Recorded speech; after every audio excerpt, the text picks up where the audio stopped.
Well, hello there. I'm Shanique, and if you don't know who I am, great. This is me starting something new and more or less challenging myself to doing the uncomfortable thing. Now, where am I going with this? Quite frankly, I'm just going to start at the beginning. I've been afraid to share this for a long time, but hey, no better time than right now. And the very thing I feared becoming is the thing that has changed my life. What is that thing? And that thing is becoming like my mother. Specifically, more specifically, being a quote unquote housewife or a homemaker. Now, there are a lot of meanings, attachments to that, but let me tell you where it started for me. As a kid, all I saw was my mom being a homemaker. Granted, that was one of the things, one of many things that you would consider her to be, because she was a mom, she was a wife, she was a caretaker, she took care of everybody. She was somebody who was heavily involved in her church. She was also a businesswoman. But the thing I saw the most as a kid was her being the housewife and mom. And the reason that was something that stood out for me was because her being a housewife was something my dad never really appreciated. I never saw that. It was about her doing all the things for him, and he just never showed his appreciation. Anything he was, upset a lot of times, angry, and he took a lot of it out on her to the point of being verbally abusive. And growing up and seeing that, you kind of resolve. I don't know. In my mind, I distinctly recall that at 15 years old, something I said to myself, this will never be me. This was around the time I was getting ready to enter community college. Like, I was doing the pre-university track. I was doing the pre-university track. And I remember thinking about what it is that I wanted to do with my life. And I still had no clue. But the one thing I definitely remember saying to myself was, being a housewife is not me. Being a homemaker is not my ministry. I don't want it. I want nothing to do with it. I'm going to be the career woman and pursue all my goals. So I'm never getting married even. So I pursued everything else. Like, that was my intention. So going to university, going to pre-university community college, got involved in student body, I was involved in sports. I was just involved in a lot of things, and this was part of not just my own interest, because I am somebody who is multi-passionate, but for me, this was me building my identity outside of or away from that narrative that I had told myself as a kid that I would never become. So going to university now opened up a whole new world as far as me being exposed to a lot of things, but it further drew in my mind, or rather, it further cemented in my mind that this is the path that's going down, meaning I was doing everything else but aiming for that. So while they had this saying in college where a lot of women came to get the MRS degree, I was totally not on that. I was definitely about getting my BSc and then my MSc. In fact, I wanted to go the PhD route, but life had other plans, or the universe decided otherwise. But for me, the intention of diving into my university experience, which was a great experience for me, like, I will never look back and say I did not have a great experience. College was definitely a fun time, and not in the typical way. Well, maybe it was in the typical way, but it was also in some unconventional ways. I developed some deep friendships. I, kind of understood myself a lot more. I was afraid to try things, and that was one of the things I appreciated. It allowed me to foster my love for trying many things, and so I had many interests. I was involved in many things, mostly sports, but I was also involved in community activities. I was also involved in student council. I was involved in just being part of student body and advisory bodies and all of that. So when I eventually got into my first job, again, my aim was pursuing my career and figuring out what that career is. And while I was doing that, it led me to self-employment. And that was a wild ride, very wild ride. And it was one of those things where I said, let's see what happens. You never know. And throughout that process, again, I was still on that trajectory of not doing what my mom did. But as Jamaicans say, man make plan and God laugh. I see you was born. Man make plans and God laugh. I think that's the same, but that's something that I always say and hear. Because the very thing I did not want to quote unquote become is this thing I ended up embracing. Now at my grand age of 45, soon to be 46 years old. And the thing about it is, I am a housewife because I'm a work from home wife. I am a homemaker. I'm somebody who enjoys my home, somebody who enjoys hosting my folks. And the kicker is, I love food, I love sharing food, I love exploring food, and I love making food for those I love. Baking is that's my hobby. It's a therapeutic hobby for me. Mostly bread, but I love to bake other things. And this is where I draw that similarity with my mother, because she was the ultimate baker. She baked cakes, and this is why I think she was also a businesswoman. And baking cakes was her business. Catering food and baking cakes was her business. But she was also a dressmaker, right? So you see, the multiple interests and multiple abilities is the thing I inherited from my mother, along with her ADHD. So she loved baking, and she was very good at it, exceptionally good at it, and had a business around it. But in my teenage mind, that's not what I saw. What I saw was her not being appreciated. When she made food, when she cooked, especially at home, and particularly around my father, there was no appreciation where that was concerned. But I recognize that my love for food, my love for being curious about food, exploring the different facets of food, engaging with food in a way that fosters understanding, that fosters exploration, that caters to the kid in me, is the thing I inherited from my mother.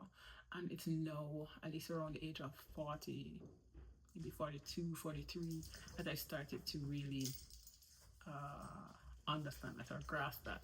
But more so when I started to explore some of the things that I held so steadfast to, all things I'm not doing and being rigid with, and how they were holding me back from stepping into who I am supposed to be, or who I want to be. I discovered that, or in the process of discovering that, I came to the conclusion that that thing that I was avoiding of becoming is the thing that has and is changing not just my perspective, but my life. And I'm speaking specifically around food because, again, linking that back to my mother, that was her love language, and it is mine. I will cook a meal, and if you enjoy it, it makes me absolutely happy. So that recognition, or the aha moment, has made me laugh every time I think about it. Because I remember saying to my friend one time, and also my therapist, I used to say, I really just despise that part of my mother, when really it was me despising the circumstance and what I attached to said circumstance. So I thought of it as a failure, like, okay, being a housewife was just the worst thing it could be, especially when you have somebody who doesn't appreciate it. No, I am married, and my husband absolutely loves my food and appreciates the things I do as a work from home wife.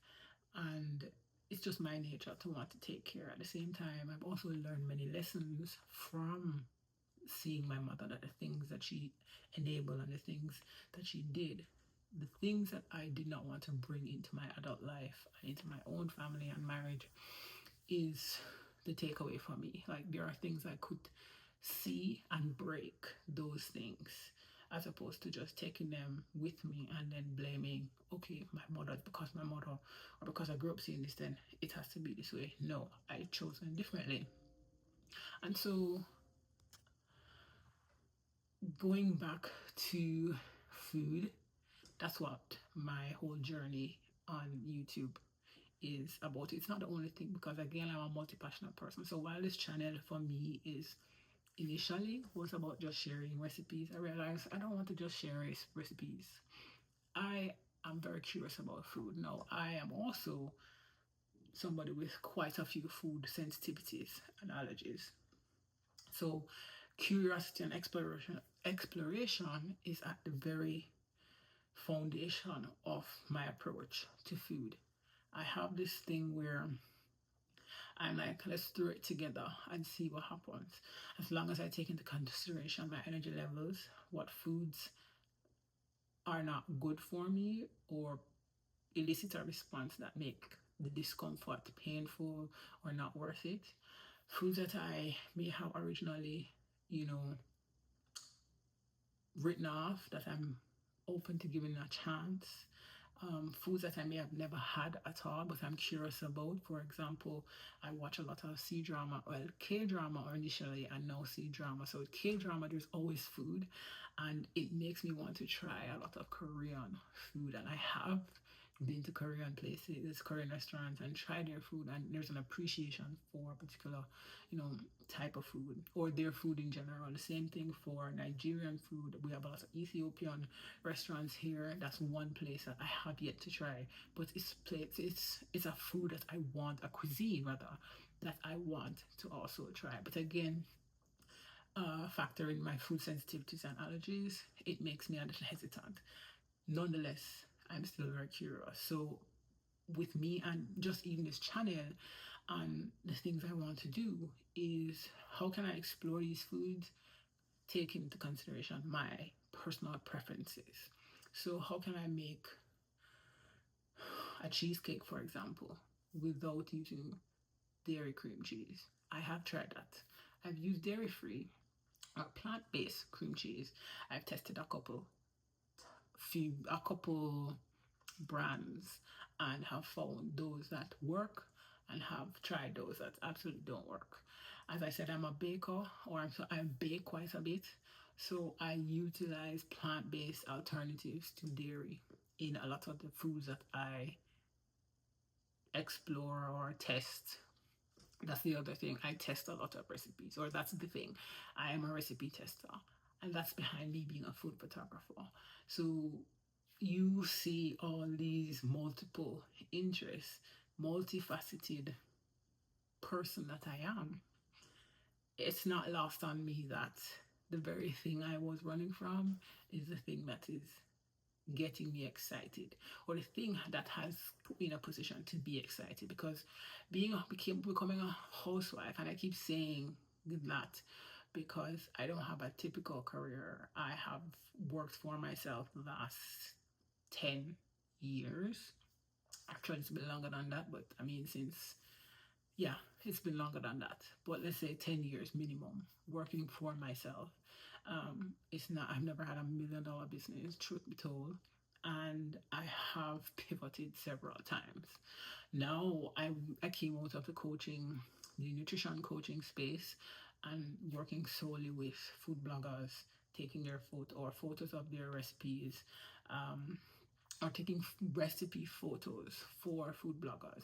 That's the bread and butter. But I also love food photography, and that's where I am. I'm in that space, taking pictures of food, but I also like to see a pretty dish. I like to also engage in the process of creating that dish. So while I don't necessarily want to document the process, and sometimes that's the hard part for me, it takes a lot of work to document the process. And with the way my energy is set up, sometimes I honestly don't want to do that. I just want to show you the finished result and then tell you about the process. But I know that's not how it works, but that's just where I'm at. So I'm learning to embrace the discomfort of trying to document the process. Sometimes I'll do it, sometimes I won't. Sometimes it'll be short, sometimes it'll be a whole production, but I take them in steps or in doses. So if I have the ability to do it, I will do it. When I don't, then you go the path of least resistance. So it might mean taking a piece of the process as opposed to the whole thing and sharing a snapshot of it. Or it might mean setting an entire day aside where I know I am going to film this process and let that be the thing for the day. Because again, energy management for me is something that's super important. So I know I've been all over the place, but I wanted to start this journey by sharing where I'm coming from and where I'm at. Thank you for watching. I hope you stick around. I don't know where this is gonna go, but this is my channel. This is a journey that I'm excited to take. It's scary, but I've committed myself to trying it, to doing it. Not just trying it, but doing it, actually doing it. That's the other thing. I need adult supervision sometimes. But again, if you try to supervise me, that's when I don't want to do anything. Maybe it's the ADHD in me or what, I don't know. But don't track my movements, please. No, nothing pisses me off more than having somebody over my shoulder. Again, which is why I work for myself. I, however, like having structure and guardrails. So if I know I have a plan that's laid out and I have a deadline to meet, I will do it. And sometimes I will do it at the last minute. So this is day one, and I'm excited to see where it goes. Thanks for watching. Bye.